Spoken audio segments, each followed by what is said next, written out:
सहनाववतु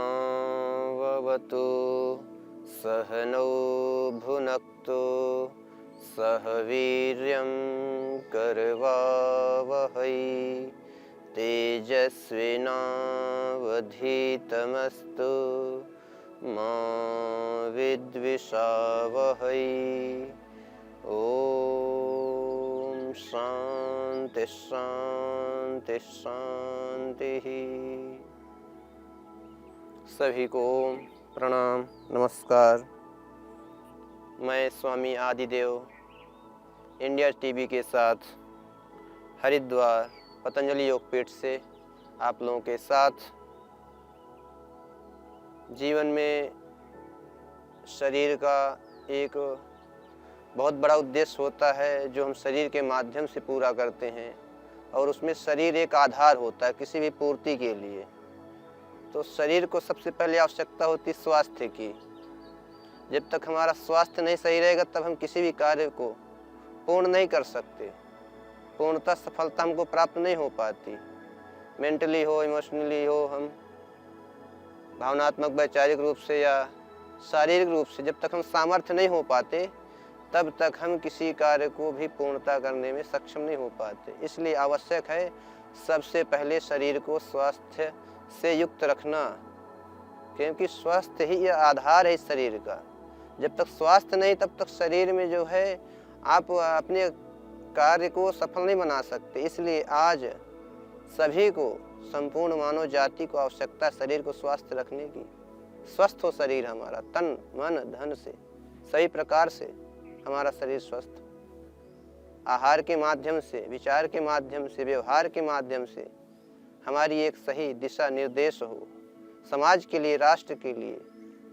तो आज हम विचार करेंगे आसनों के माध्यम से, विचारों के माध्यम से कि संपूर्ण रूप से हम कैसे स्वस्थ रहें, और हमारे शरीर का मुख्य आधार क्या है स्वास्थ्य का, जिसके माध्यम से स्वस्थ हम रह पाते हैं। तो पेट हमारा जो है संपूर्ण क्रियाओं का आधार है, जो भोजन को पाचन तंत्र के माध्यम से रासायनिक क्रिया के द्वारा डाइजेस्ट करता है। भोजन को एक अनेक प्रकार से विभाजित करता है, जो हमारे सभी सप्त धातुओं, पंच भूताग्नि और जठराग्नि के माध्यम से विभाजित करता है, जो शक्ति के माध्यम से प्राप्त होता है। लोग शरीर बनाने के लिए, शरीर को स्वस्थ रखने के लिए अनेक प्रकार के उपाय करते रहते हैं। आहार लेते हैं, आहार का सेवन करते हैं, लेकिन आहार का कोई शरीर पर प्रभाव ही नहीं होता। कितना भी आहार खाते रहते हैं, अनेक प्रकार की चीज़ें खाएंगे, विटामिन लेंगे, अनेक प्रकार के आहार का सेवन करेंगे, परंतु शरीर पर उसका कोई प्रभाव ही नहीं होता। उसके लिए सबसे पहले आवश्यक है अपने शरीर को ठीक रखना, जिससे हमारा शरीर उस आहार को पाचन करने में सक्षम हो, सक्रिय हो, जो हमारे शक्ति को ऊर्जा दे। तो आहार ऊर्जा देता है, लेकिन कब देगा? जब वह हमारे शरीर में पचेगा। जब तक वह आहार हमारे शरीर में डाइजेस्ट नहीं होगा तब तक वह हमको ऊर्जा नहीं दे सकता। इसलिए शरीर को जो है, शरीर में पेट के माध्यम से, पाचन तंत्र के द्वारा हमारा शरीर ऊर्जा को जो है कन्वर्ट करके संपूर्ण शरीर के अनेक विभागों में बांटता है, विभाजित करता ऊर्जा को।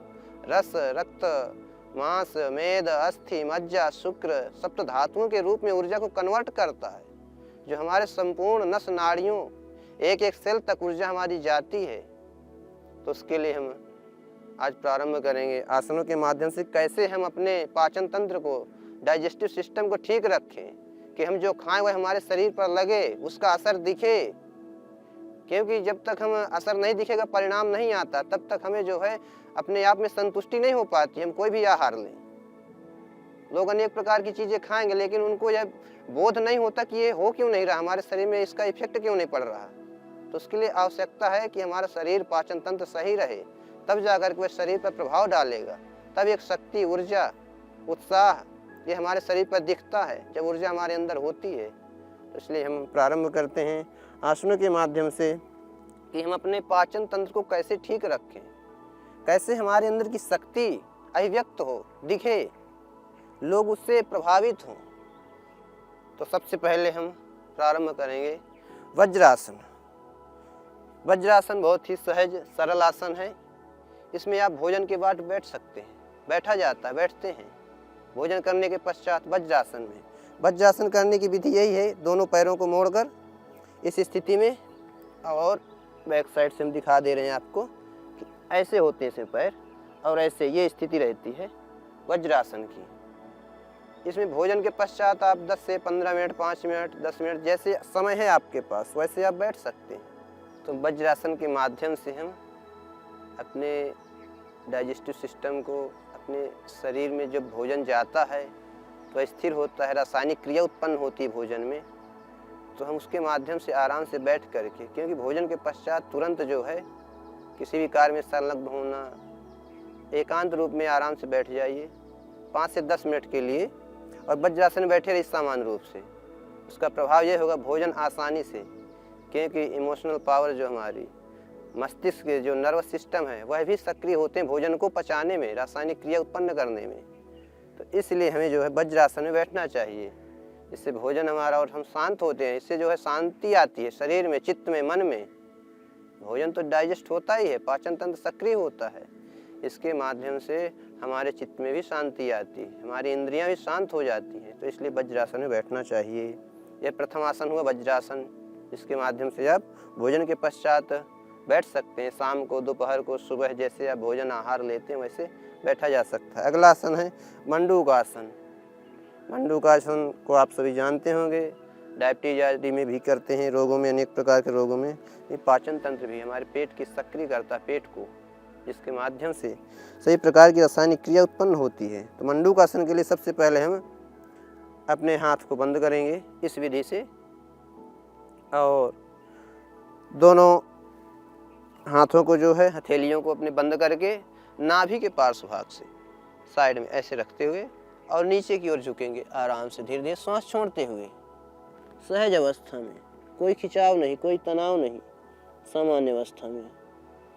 इस स्थिति में रह करके कुछ देर तक हम रहें। सुबह योगाभ्यास के समय आप या शाम के समय आप कर सकते हैं मंडूकासन को खाली पेट, जिससे हमारे जो है पेन क्रिया सक्रिय होती है, एवं एक जो मांसपेशियों में जो है सही प्रकार की गति उत्पन्न होती, सक्रिय होती है।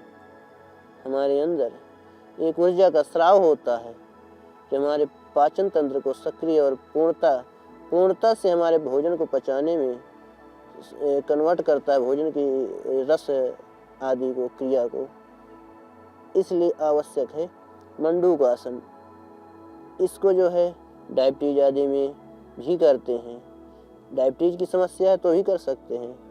पेट से संबंधित बीमारियां, उनके लिए भी ये उत्तम है।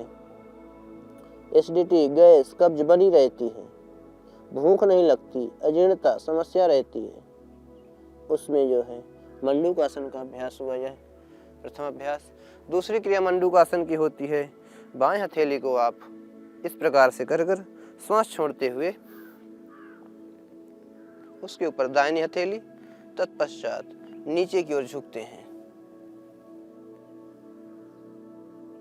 इस प्रकार से कुछ देर तक।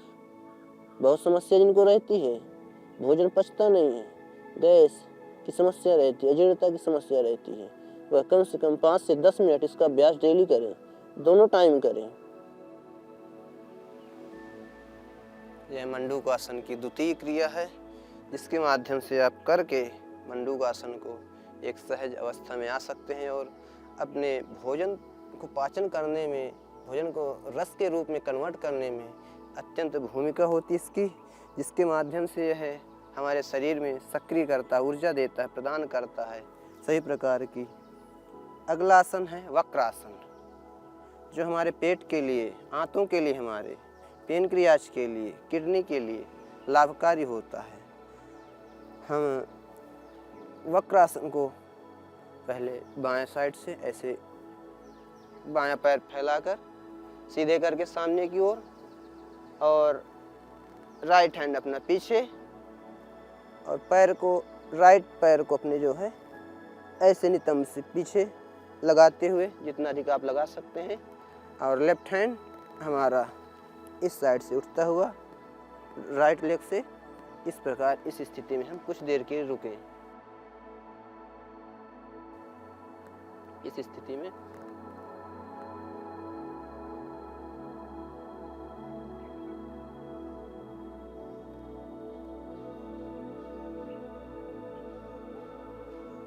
यह वक्रासन की विधि है, जिसको आप दोनों तरफ से कर सकते हैं, जो हमारे पाचन तंत्र को, आंतों को सक्रिय करता है, जो पाचन की हमारे आवश्यकता होती है उसके लिए। दूसरी साइड से भी आप कर सकते हैं इस प्रकार। और ये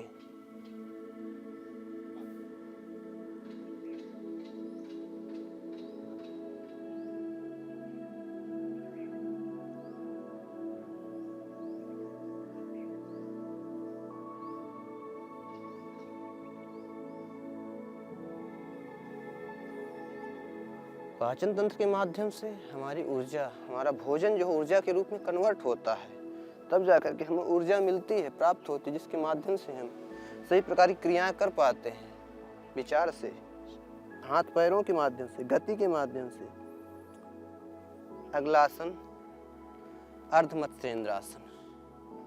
यह भी हमारे पाचन तंत्र के लिए, हमारे पेट के लिए एवं पेट की समस्त बीमारियों के लिए अत्यंत लाभकारी होता है। इसमें सर्वप्रथम हम दंडासन में ऐसे बैठ जाते हैं।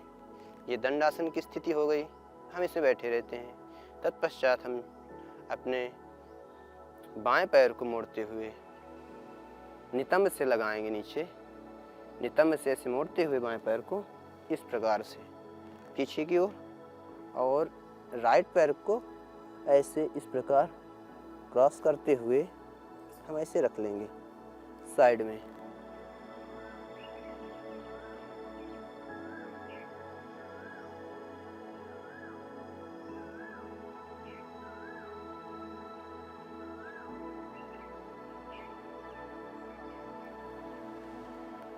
इस प्रकार से हम अर्धमत्स्येंद्रासन दोनों तरफ से कर सकते हैं। दोनों तरफ से करते हैं इसी प्रकार।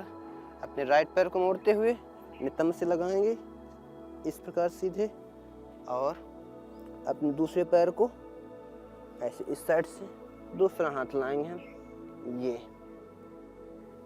और बैक साइड देखेंगे।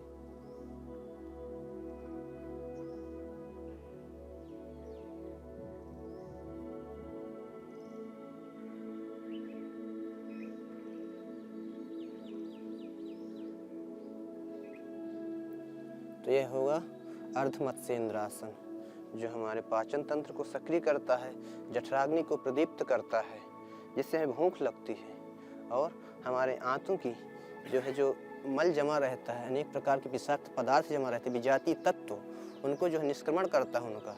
अगला हम आसन करेंगे सुप्त वज्रासन, जो हमारी नस नाड़ियाँ समस्त निष्क्रिय हो जाती हैं, उनके लिए अत्यंत आवश्यक होता है। सुप्त वज्रासन में हम पहले वज्रासन में की स्थिति में आ जाएंगे। वज्रासन की स्थिति में बैठ जाएं ऐसे इस स्थिति में, और पीछे की ओर धीरे धीरे जाएंगे सांस छोड़ते हुए सुप्त वज्रासन की स्थिति में। वह होता हमारा सुप्त वज्रासन। ऐसे आराम से सांस लेते हुए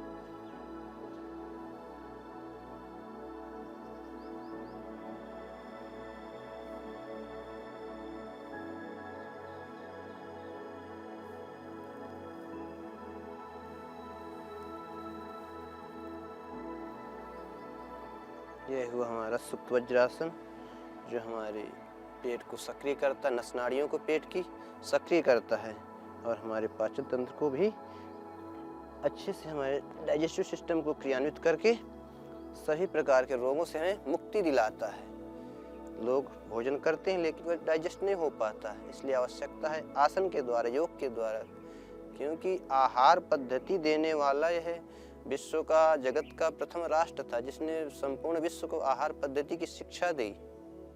इसलिए आहार के माध्यम से स्वस्थ कैसे रहें हम, उसकी भी शिक्षा योग ही देता है, आयुर्वेद ही देता है।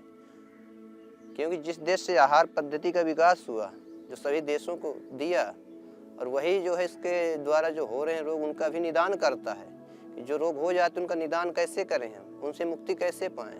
तो योग के माध्यम से हम उनकी मुक्ति प्राप्त कर सकते हैं। अगला आसन हम करेंगे पश्चिमोत्तानासन। पश्चिमोत्तानासन दंडासन की स्थिति में बैठकर, जिनको ओबेसिटी की समस्या रहती है उनको करने में थोड़ा आसानी नहीं होगी पश्चिमोत्तानासन, लेकिन जो कर सकते हैं वह अवश्य करें पश्चिमोत्तानासन। पेट के लिए बहुत अच्छा आसन है ये, हमारी ऊर्जा कन्वर्ट करने में, हमारी सप्त धातुओं को सक्रिय करने में, उनको पुष्ट करने में इसका बहुत बड़ा योगदान रहता है आसन का। पश्चिमोत्तानासन में हम श्वास छोड़ते हुए धीरे धीरे नीचे की ओर झुकेंगे, श्वास छोड़ देंगे।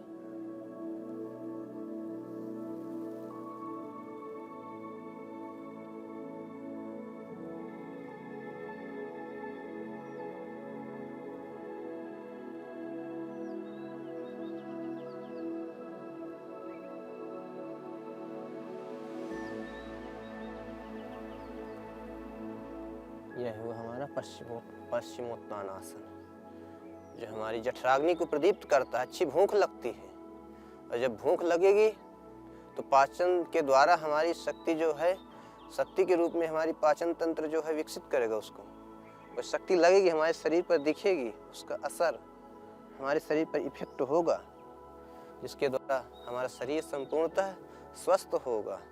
क्योंकि जब तक शरीर में जो है पाचन तंत्र होगा नहीं, तब तक वह शरीर में दिखाई नहीं देगा। इसलिए आवश्यकता है कि हमारा पाचन तंत्र सही रहे, हमारे शरीर में जो हमारे शरीर के सभी अंग सही रहें, पुष्ट रहें।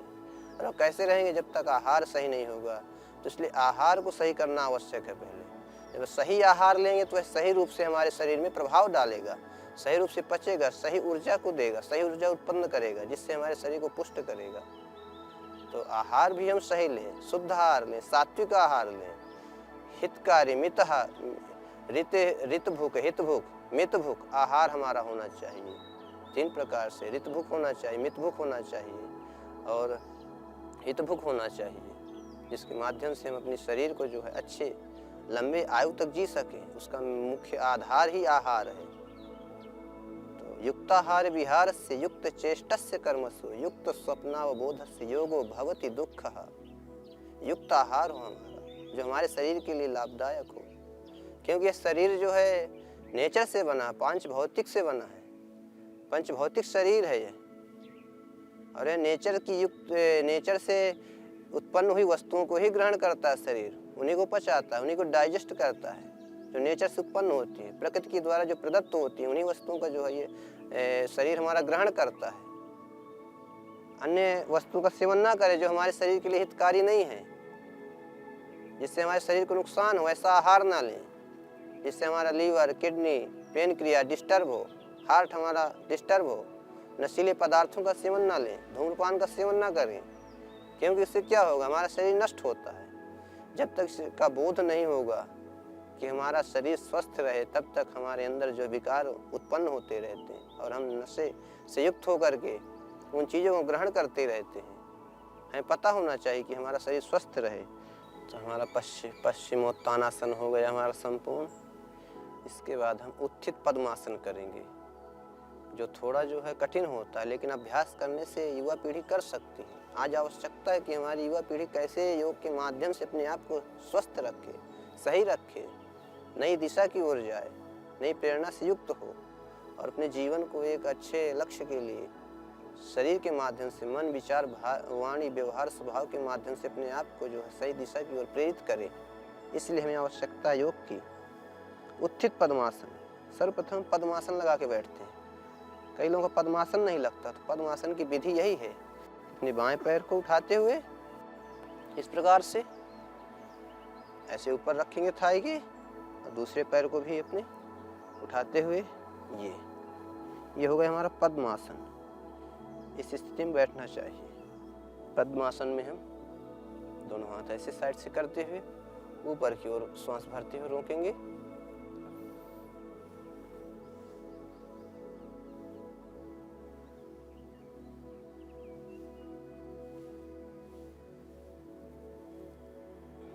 इस स्थिति में आने के बाद सामान्य श्वासें लेंगे 2-3। हमारी जठराग्नि को प्रदीप्त करता है। भूख अच्छी लगती है, जिन लोगों को भूख नहीं लगती, भूख की समस्या रहती है, दवा खाते रहते हैं, अनेक प्रकार की दवाएं लेंगे, सेवन करेंगे। इन दवा से अच्छा है कि हम डायरेक्ट आसन ही कर लें, जिससे हमें को भूख उत्पन्न हो, जिससे ऊर्जा। फिर आहार हम लेंगे, आहार के माध्यम से हमारे अंदर ऊर्जा उत्पन्न होगी। इसलिए भूख उत्पन्न करना आवश्यक है। जब तक जठराग्नि प्रदीप्त नहीं होगी तब तक हम आहार लेते रहेंगे, किंतु वह क्या होगा, आहार अंदर जा कर के कब्ज बनेगा, पचेगा नहीं जब तक भूख नहीं होगी। इसलिए आवश्यकता भूख उत्पन्न करना, जठराग्नि को उत्पन्न करना। तो हमें ये हुआ हमारा पद्मासन के द्वारा हम किए उत्थित पद्मासन। उत्थित पद्मासन के बाद हम करेंगे मयूरासन या मयूरी आसन। इस स्थिति में हम रहते हुए सामान्यतः जो हमारे अंदर जो है विषाक्त पदार्थ रहते हैं उनका निष्करण करता है, निष्क्रमण विधि से उनको बाहर करता है। जो हमारे यहाँ तो मल जमा रहता है उनको दूर करता है।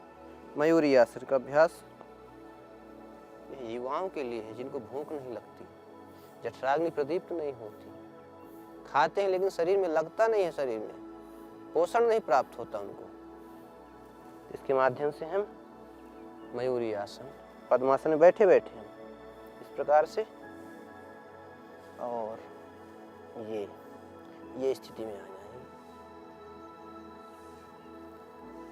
श्वासों को अंदर भरते हुए दोनों कोहनी अपने नाभि के पार्श्व भाग में लगाएंगे। तत्पश्चात श्वास भरते हुए अंदर, रोकते हुए पूरक की स्थिति में अपने बॉडी को उठाएंगे पीछे से, बैलेंस बनाते हुए।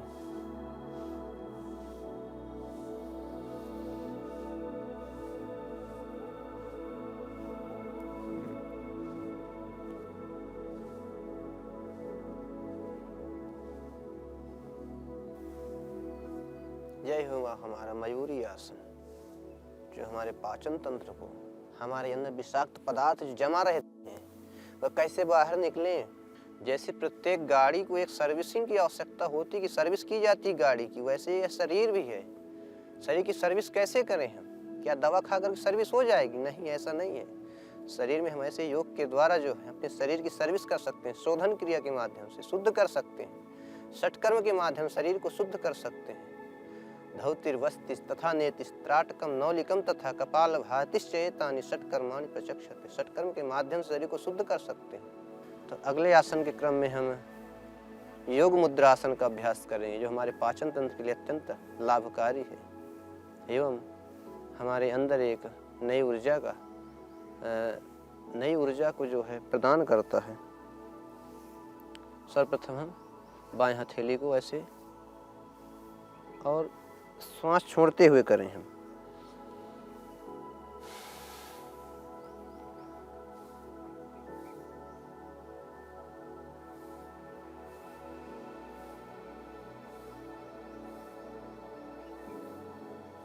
और नीचे की ओर झुक जाएं इस प्रकार।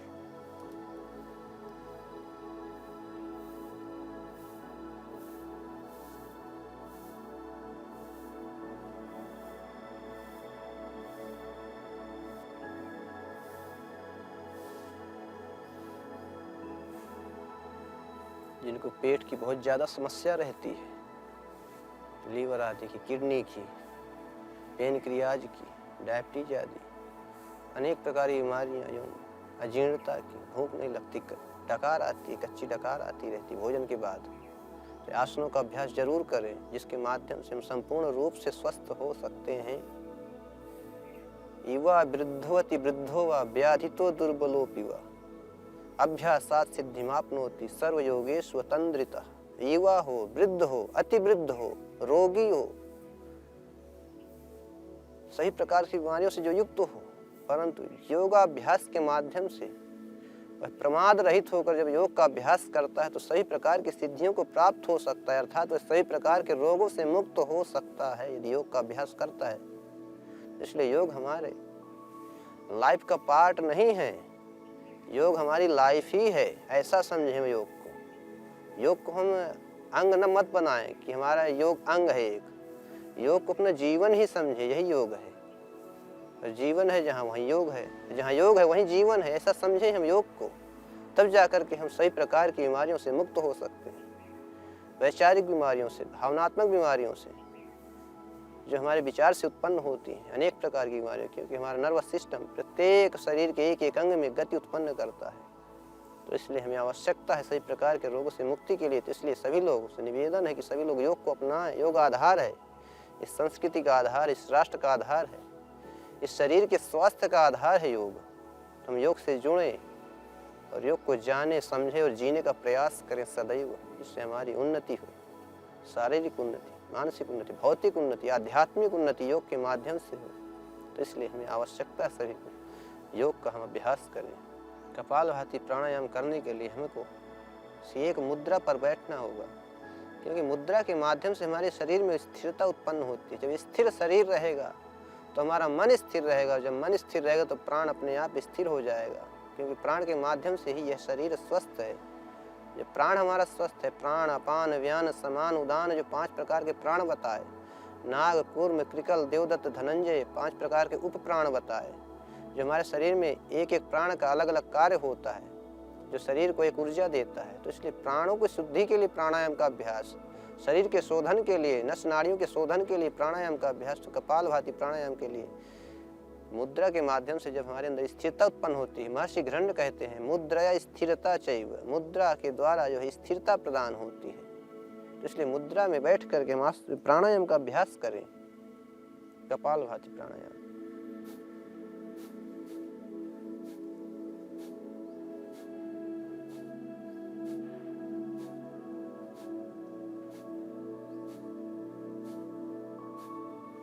इस प्रकार हम प्राणायाम का अभ्यास करते रहें। मूल बंध के साथ जब प्राणायाम का अभ्यास करते हैं तो वह अधिक प्रभावशाली होता है, जो हमारी शक्ति को ऊर्ध्वारोहण उत्पन्न करता है। ऊर्ध्वारोहण के द्वारा हमारी शक्ति आरोहण को प्राप्त होती है। शक्ति जो है हमारे शरीर में समय अनेक प्रकार की जो है तत्वों से पूर्ति कराती है हमको, और हम एक नई ऊर्जा को प्राप्त होते हैं। तो इसलिए हम कपालभाति प्राणायाम का अभ्यास जरूर किया करें। अनुलोम विलोम प्राणायाम,